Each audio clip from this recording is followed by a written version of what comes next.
Hey guys, it's Mitch. How's it going? We're back to some more Wildcats. I will never get tired of playing that song. Why?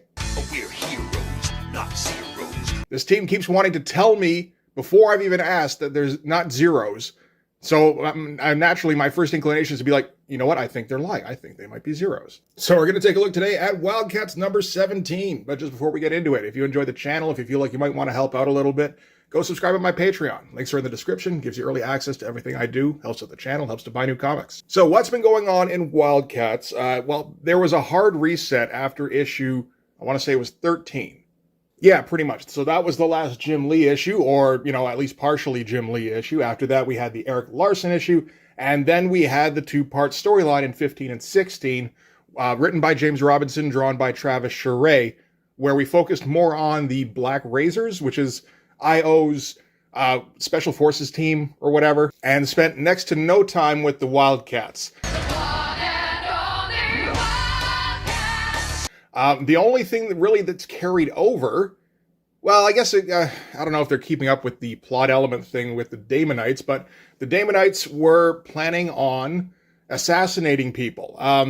Emp had been invited to join some kind of council with all sorts of other captains of industry, that kind of shit, diplomats, whatever. And the Daemonites had either found out about the list or maybe manufactured the list in order to get all these people together. I don't remember that specifically, but that would have worked as a plot element. And anyway, they were going to use these meetings as a means to basically start tracking targets, like big high-profile targets, and then assassinate them later. They're getting shapeshifters or whatever, like, agents close to them, moles, and then they're, working into their confidence, and then they're going to assassinate them, and nobody's going to suspect the Daemonites. Not that anybody usually suspects big green frog aliens, unless you're David Icke, anyway. So in the last issue, the Wildcats and the Black Razors, they didn't exactly team up. They both just happened to be there at the same time when an assassination attempt was taking place. Not on Emp, although Emp did have a mole next to him. It was on this Shaw or something that he was meeting with. I don't remember exactly. And I also don't remember if they thwarted the assassination attempt. They might have done that. But the important thing is that the mole in the Wildcats was Maul, and that mole was, at least as far as we could tell, eliminated. So that's kind of where we're at in this one. So let's get right into it. We'll start with the cover. That is an excellent cover. I think that's one of the best covers I've seen on an Image comic book to date. Like, up until 1995, anyway. Like, obviously very fantasy-inspired. It looks like a Frazetta kind of composition, with the triangle. Like, everything leads your eye, like, starting down here, leading up to here. Although Grifter gets a little lost in the mix, but that's okay. The figure work looks great. I mean, Pike's like, okay. Spartan's fantastic. And the big looming Daemonite is great stuff as well. Interesting choice on the pants to do a silhouette but not shade it in. Because I guess because they're white pants. But still shading the boots and the torso. And, okay, interesting. And I mean, it looks good. But yeah, great looking cover. I mean, Travis Charest would really start to specialize in interesting compositions, more so than I think just about anybody else at Image, again. Okay, so we're starting off, and the Wildcats are on the hunt for actual Maul. And there's no dialogue to start with, and we're not going to get a whole lot during this issue. Basically, this whole thing feels like it was done Marvel method, where Travis Charest drew the pages first, and Travis Charest feels like he just wanted to work on pinups, basically, or double-page compositions, or he was just, like, working stuff out. And James Robinson had to figure out how to turn this into anything. He's not entirely successful, I would say, because next to nothing happens in this issue. I expect this to go by very quickly. But the pages themselves look pretty fantastic. So yeah, we got our separate vertical panels of Spartan and Zealot. We got Warblade and we got Grifter, all in their cool poses. Gotta like the angle he chose for the Warblade panel here. And they're all, like I said, on the hunt for Maul. And that's it. It's a nice page. Like, you'd pay good money for this page, as you would for a few of the pages in this. But you see what I mean? There's an awful lot of splash pages in this thing. That's, a pretty cool poster of Spartan and Zealot. It's a little bit empty, considering we're not exactly filling the background here. Same with the shot of Grifter here. It's a cool shot. Did we need a full page of this? I really don't think so. And I mean, all this empty space looks as though Travis Charest expected James Robinson to fill it up with narrative. Eric Stevenson style. And James Robinson maybe kind of brain locked and went, I don't know. One thing only is on their minds. Where? Fight the cabal. Fight and find out. Where? This is our narration. But, awesome shadows here. And again, it feels like Travis Charest working out compositions. Who's doing the inks on this? This is Hubs. I don't know who Hubs is. But I don't know about some of the finish on some of these. I just think back to, I guess, his backup stories, Travis Charest's backup stories, when he was putting in a whole ton of detail on everything. Maybe he's probably trying to keep up with that monthly schedule, yeah. And he's still pretty young, doesn't have a ton of experience under his belt. So, big action shots without a ton of rendering. They do make an issue go by faster. This could be an attempt to catch up as well. But, yet another big old splash page of Warblade fighting Pike. That's his name. But you see how broad some of the hatching is on here? You think about, like, what Travis Charest's kind of calling card is? It's like, woo. Feels like you're slacking there, Travis. Oh, and the very necessary narration. Find one of them who knows. Who knows? Where? Where is Maul? So that's first 4 pages of nothing but pretty cool shots. Okay, so now we're finally going to get to some dialogue where they're basically just going to catch us up on what they're doing. They're going to, remind us about what happened in the last couple of issues, which is that the Black Razors and them were taking out Daemonites. Black Razors passed on some information that the shapeshifter who was impersonating Maul was linked to the Cabal, and that was about it, apart from telling Emp that he also hated him. And so now they're searching for Maul, and they're kind of running out of leads. Nice shots. These are not labor-intensive panels. There's a lot of silhouetted stuff or no backgrounds. A lot of black here with just a little bit of something in the foreground to make it look like they're in, there's some sort of context going on. But it still ends up looking nice. Oh, here we go. So now we get a big double-page spread. This is something that Travis Charest has been using a fair bit over the last few issues, where it's not a double-page splash, it's 2 pages, combining to form basically 1 page full of panels. And it's nice. It's, it's busy and, it feels like you're getting your bang for your buck. I will say when he does these, it does feel like he's not bothering to think of interesting compositions. Like you think about the way Whilce Portacio would do double page spreads. And he'd throw in all sorts of crazy stuff, like people busting out panel borders and overlapping into other panels. Like some no panel border stuff, big irregularly shaped panels. Like if you want creativity, the Whilce Portacio stuff is what you really want to look at least, in the early days of Image. But Zealot and Spartan have found the location of one Daemonite that they're gonna, try and question. His name is Feh. Johnny Feh, apparently. Cabal Czar. I feel like somebody should let him know that that isn't as cool a name as he seems to think it is. But what can you do? Blaze Cage and Storm were all taken. I guess you're left with Johnny Feh. So, we get lots of cool drawings of Spartan punching people, Zealot punching people, Spartan shooting people. It's all neat stuff, going for an extreme angle here to fit what would theoretically be, I guess, a vertical image in a horizontal image. It's kind of interesting when that happens. And he was able to photocopy it, so he saved some time. Like, there isn't a bad image in here. And, stuff like this, it looks pretty small. It helps that the, I guess they're ninjas? No, they're like commandos or something, but they're pretty much all in silhouette. Not completely, though. He's making sure they're just, like, heavily shadowed, so he doesn't have to put a whole bunch of detail in. Spartan gets a fair bit. That's, there's a fair bit of work in that little panel. That's nice. It looks like they're fighting a couple of people in the those flash suits that were in WILDCATS #1 and then never again. I think this is the first mention of that since. There might have been some kind of spin-off thing where it was mentioned as well. Overall, I love seeing this double-page spread stuff. It feels like a whole bunch is going on. And then you look a little closer and it's like, well, not really. But hey, there's another one. As Grifter is, I would assume, pursuing his own lead. It's interesting that Spartan and Zealot got teamed, and Grifter's on his own. You'd think maybe Zealot would, if anybody, would be on their own. Or maybe Spartan on his own, Zealot on her own, Grifter with Warblade, because they're less reliable. Maybe you don't want 2 unreliable things put together. I assume they just kind of gave Warblade, nothing. They knew it wasn't a lead. It was just like, I don't know, we got to give him something to do because he cannot be relied upon. Grifter will give the low priority lead to Spartan, and Zealot will give to the one that seems most likely. So how does that turn out? Well, Grifter doesn't rank dialogue. Like his sequence here, there's not enough going on for him to actually get words. Apart from blam, blam, blam, blam, blam, blam, blam, blam, blam. Gotta love those plugins.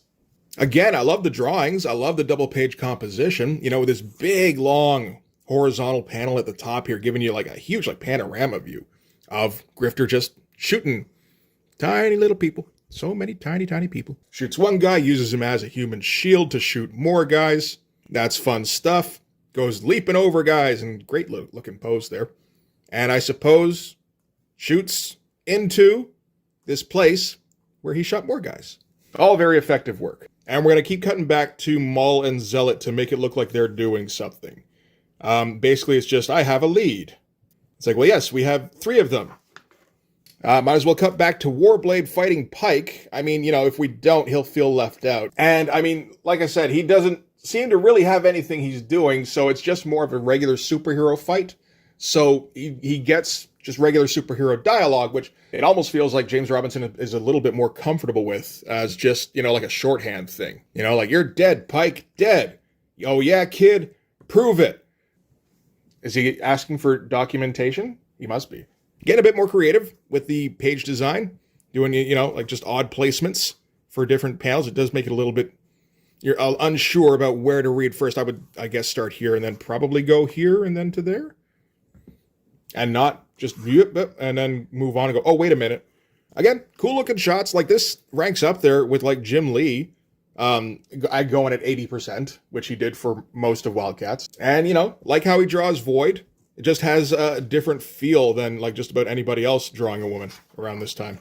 So Emp and Void have found some kind of computer system that they're going to infiltrate. Well, basically Void's going to infiltrate.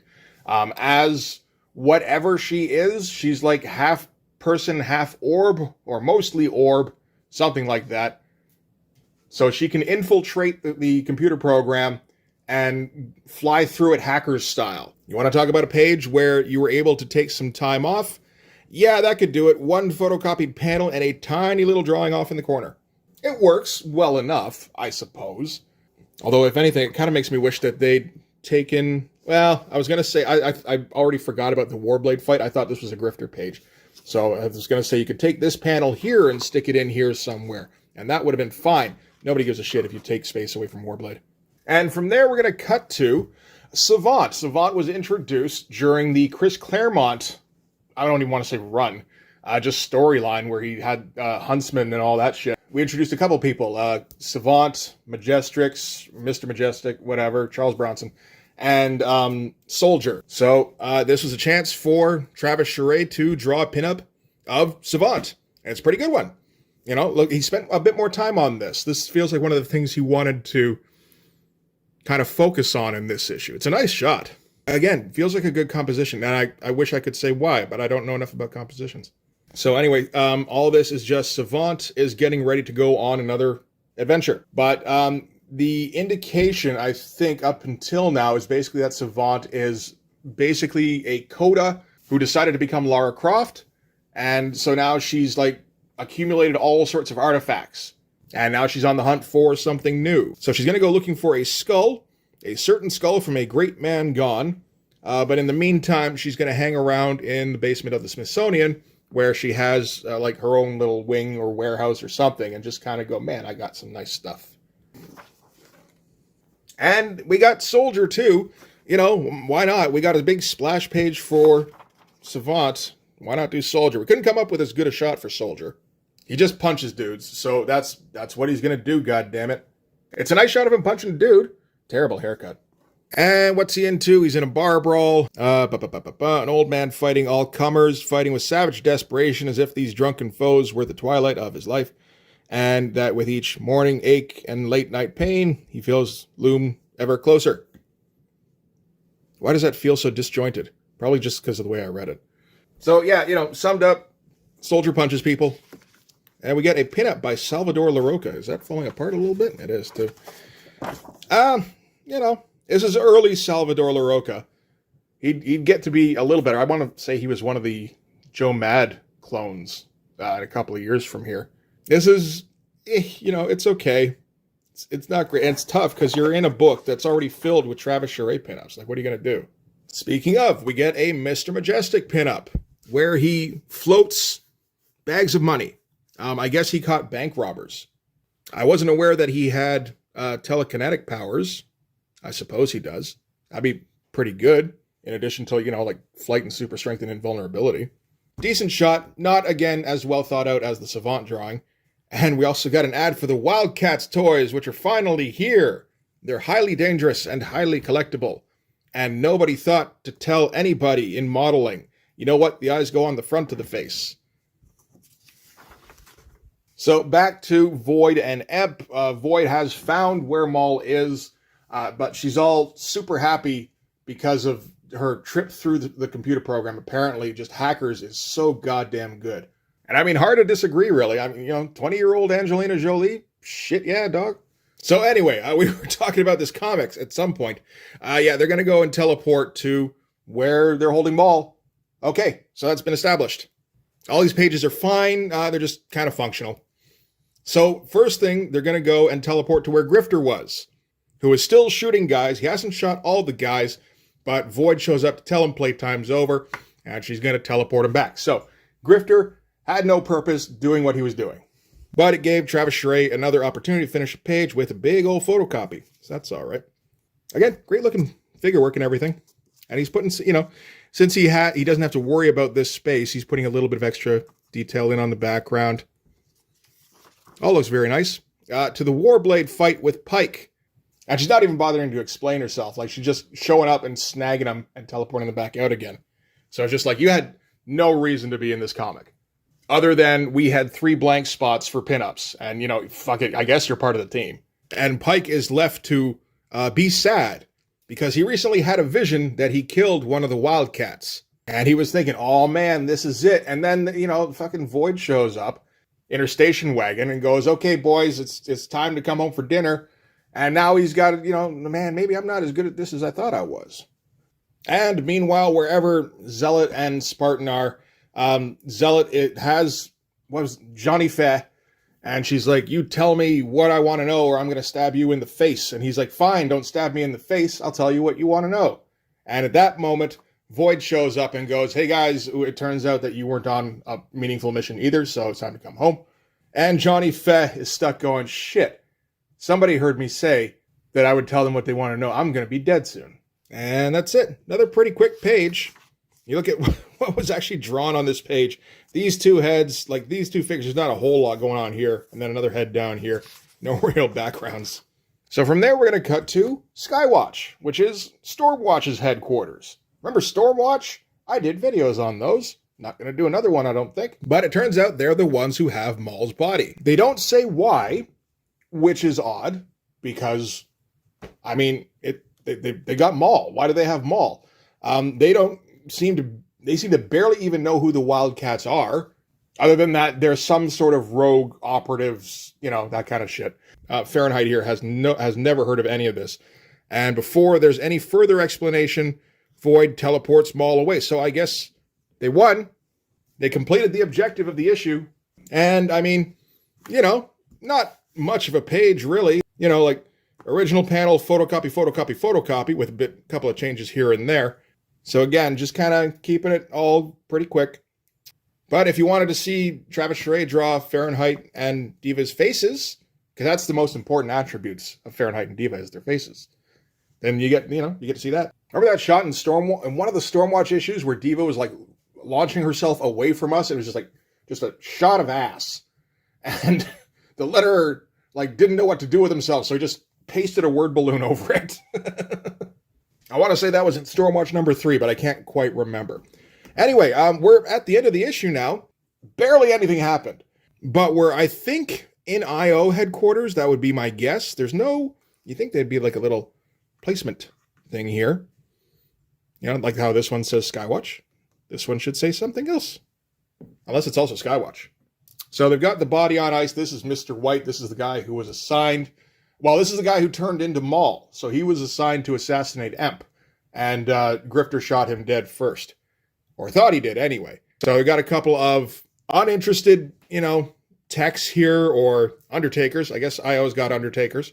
And they're, you know, just kind of hanging out around the body. And I think this is Defile. I don't know. I believe he's a Daemonite who has shown up previously.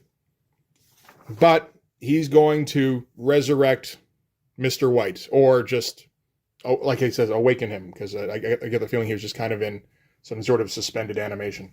The deal with Mr. White is that he's basically like a liquid, I think. This is only like 4 years after Terminator 2, so that seems pretty likely. So this is our last splash to end on. Not really as strong as some of the other stuff in the issue. Maybe a little bit, well, yeah, I'd say even the soldier one's a little bit better. It's a cool shot. That hand is a problem. But, oh well. He got the issue done, and possibly on time. Bunch of ads. Gen 13. Not reading the Call of the Wild. Gotta tell you about the Wildcats cartoon again. Somebody's got to watch this goddamn thing. Grifter doesn't miss one. In fact, you could say he's missed 0. Oh, and the Grifter regular series is starting up soon by Ryan Benjamin. That's not a bad shot. Got like almost Simon Bisley folds going on in the under the eyes here. That's pretty good stuff. All right, so that's it for Wildcats number 17. They got Maul. I think part of the problem might be that we're actually gearing up for a big crossover at Wildstorm, which is Wildstorm Rising. Kind of starts up in Wildcats 19. That's listed as a prologue, but it, you know, gets going in earnest in number 20. So you can't start up anything big at this point. You got to wait until after Wildstorm Rising is over. And another problem there is that not too long after Wildstorm Rising, Alan Moore takes over as the writer of Wildcats. So yeah, you're not beating him out either. So yeah, the James Robinson era isn't I don't think is due for too much longer, but we'll keep up with it for now. There's been some very pretty pinups in the meantime, and that's all that matters. But yeah, for this one anyway, that's going to do it. Thanks very much for watching. If you like this video, please hit like, hit subscribe, hit the notifications so you know when the next one's coming out. Go over and subscribe on my Patreon. Gives you early access to everything I do, from the Blood Force stuff to the YouTube videos before they get uploaded to YouTube, as well as some Patreon exclusive content. You can also follow me on Instagram and DM me there for commissions, and you can join the Blood Force Discord server. So yeah, that'll do it. Thanks again for watching, guys. See you in the next one. Bye-bye.